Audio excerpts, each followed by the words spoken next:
Alright, so today we're looking at factoring trinomials. Up to this point, we have just taken out our greatest common factor, also known as the GCF. But today we're going to be starting with a trinomial. And our goal says, hey, I can factor a trinomial. That's what our end goal is, to be able to work these things out. Our standard form of a trinomial looks like this. It says a x squared plus bx and then plus c. So the steps to factoring a trinomial are thus. We're going to do step number one. We're going to factor out the GCF, our greatest common factor. And if you forget how to do the greatest common factor, I'll put a link up in the corner of the video. Next, we have find our factors of a times c. You're going to multiply the first piece right here, a and c, together. And we're going to find the factors of those that add to b. Once we're done with that, we're going to write our factors as new middle terms. We're going to be taking that middle term b and writing it using the factors. And we'll look at how we do that here just shortly. And then we're going to be working on what's called factoring by grouping. Factoring by grouping is where we're going to be putting chunks of things together, pulling out common pieces so that we can break them down into smaller things. So let's look at some examples here of how we actually go through these. So the first thing I want to do is go through and survey the initial problem here and say, hey, do I have a greatest common factor? Well, looking at these, I do not have a greatest common factor. Nothing, they don't share anything. There are no x's in every one of the terms. There are no numbers in common in every term. So step one has been taken care of because there is not a greatest common factor. Step two says find the factors of a times c. So I have to multiply a times c. In order to multiply a times c, I need to first know what a, b, and c are. So I look on here and say, what are my a, b, c's? Well, we've got to find those because they're easy as 1, 2, 3. A here, b here, c here.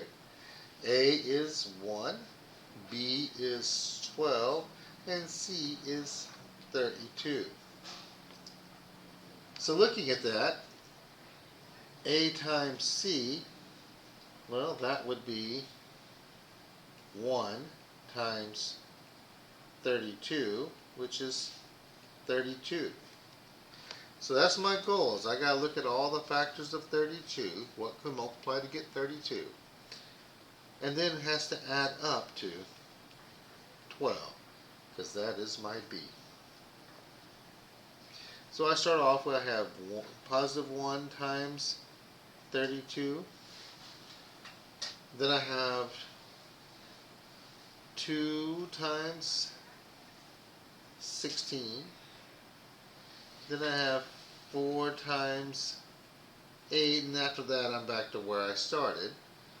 So I have 1 plus 32 is 33. 2 plus 16, that's 18. And then 4 plus 8 is 12. Look at that right there. 12 is what I need. Winner, winner, chicken dinner. We have the first part done. So what I'm going to do now is rewrite my original problem using my 4 and 8 instead of 12 in the middle. So the first term does not change. He stays x squared. This middle term, he gets split up. He becomes a positive 4x and a positive 8x. And then my plus 32 is chilling at the end. Notice 4x plus 8x does make the 12x, which is our middle term. So therefore, it doesn't change the problem. We just gave it a makeover, looking a little different. And we did that so that we can do some grouping. I'm going to group these first two together and say, hey, what's my greatest common factor for the first two? I got x squared. I got 4x. I can take an x out of them. X out of here, leaving x plus 4. Beautiful. Next I look at this grouping. I got 8x and a 32. Well, I can take me an 8 out of both of these. Take an 8 out of them, which then gives me x plus 4. Notice that the items left inside the parentheses are the same. If they are not the same, something has gone horribly wrong somewhere and we need to go back and start over. Since those are the same, these are my greatest common factors for the front half and the back half. So this now becomes x plus 4. They come out. So I've taken these pieces out, and what's left over? X plus 8.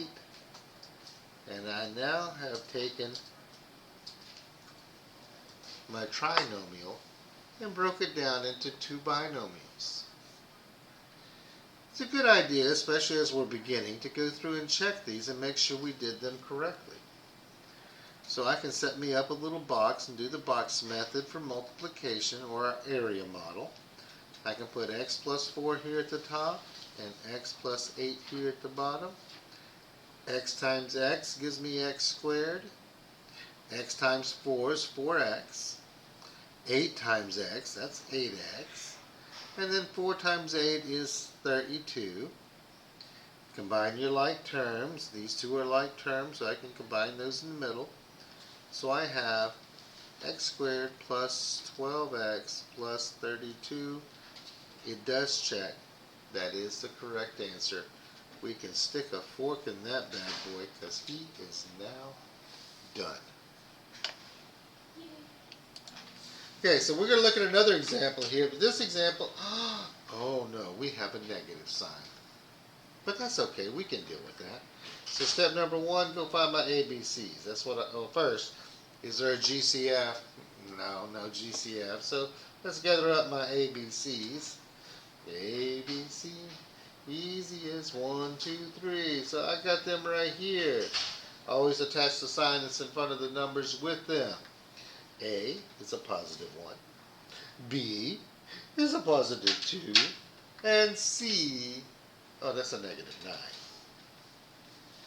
So I'm going to multiply my A and C. So positive 1 times negative 9 gives me negative 9. And I have to find out what's going to add up to a positive 2. That is my goal. So here's the pieces I got to look at. So what can I multiply to get negative 9? Well, I can multiply negative 1 times a positive 9, or a positive 1 times a negative 9. I can multiply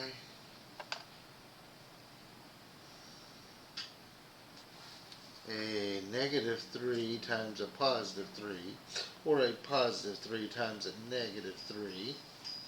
Well, that's the same thing. That didn't matter. Just switched them. So let's see. Negative 1 plus 9 is 8. Well, that's not 2. Okay, let's try this one here. 1 plus negative 9, that's negative 8. Well, that's still not 2. Here I've got negative 3 plus 3 is 0, and oh man, something's gone wrong here. I don't have anything that adds up. if none of these things here come out to my b, then I cannot use this method for factoring. I stop right there and I write prime, because there's nothing that I can do with that at this point. We will have ways that we can deal with these later, and different ways of actually solving them when we put an actual equal sign to find solutions. But at this point in our game, it's prime. I cannot factor it.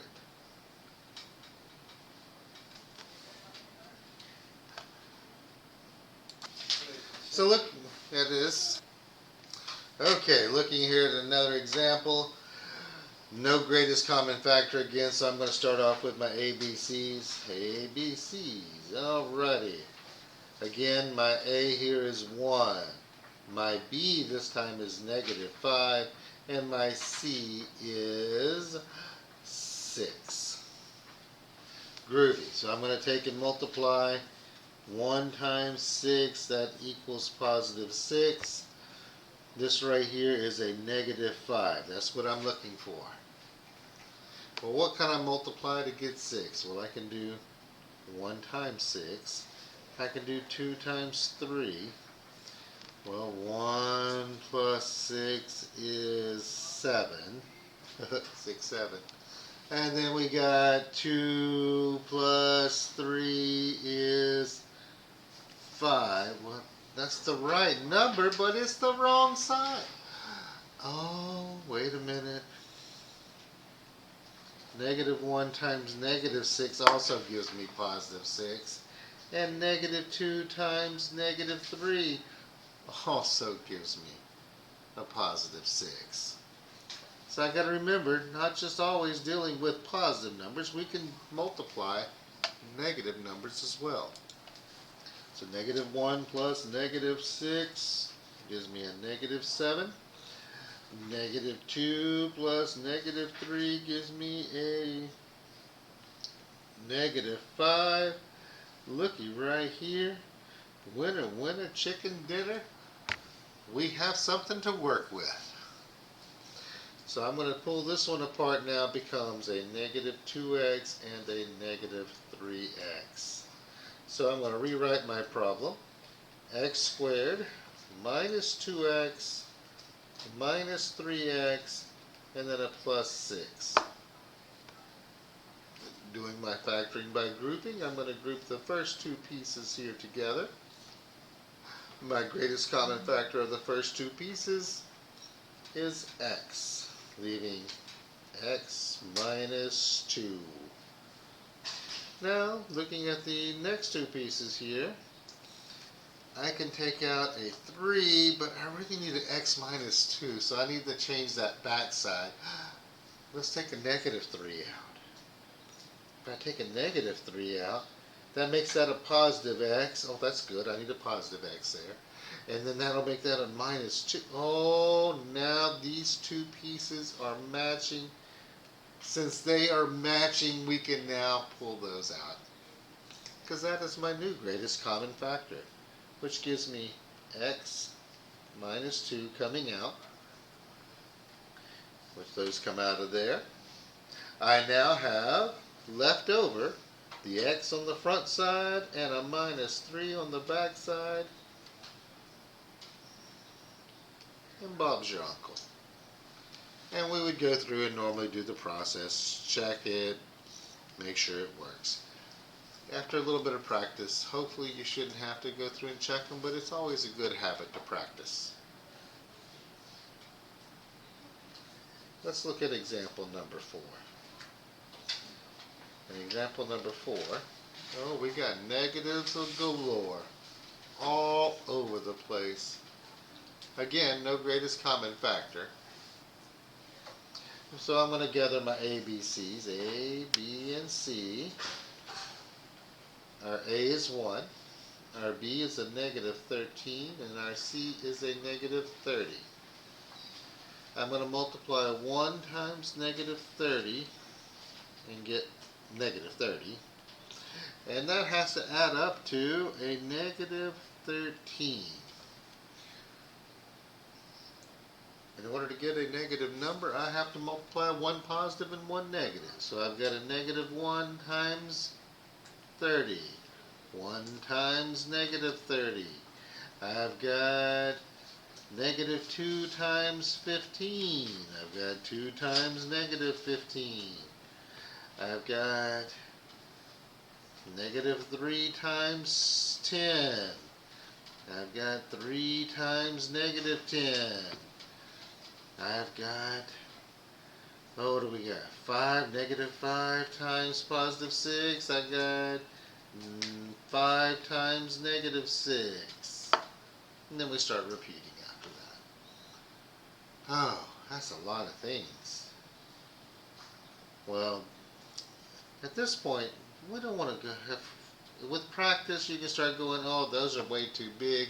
That's not going to get me to 30, to 13 when I add them together.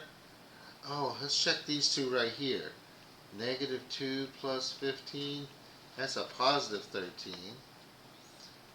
2 plus negative 15, that's a negative 13. That's the one I need.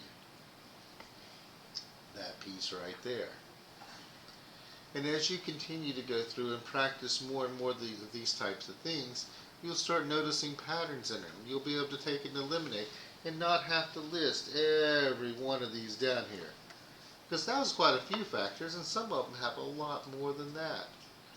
So pay attention to your number sense to help make your life a little bit easier.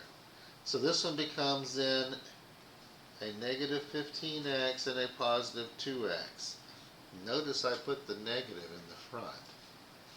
It'll make life a little easier as we go through, because it's a good thing. X squared minus 15x plus 2x minus 30. I can do my grouping. Group. Taking out of here at x. Beautiful. X comes out of here, leaving x minus 15. What a grand thing. Over here, in this little group, I can take a 2. And he gets to be a positive 2 because I paid attention to what I was doing as I was putting the numbers in.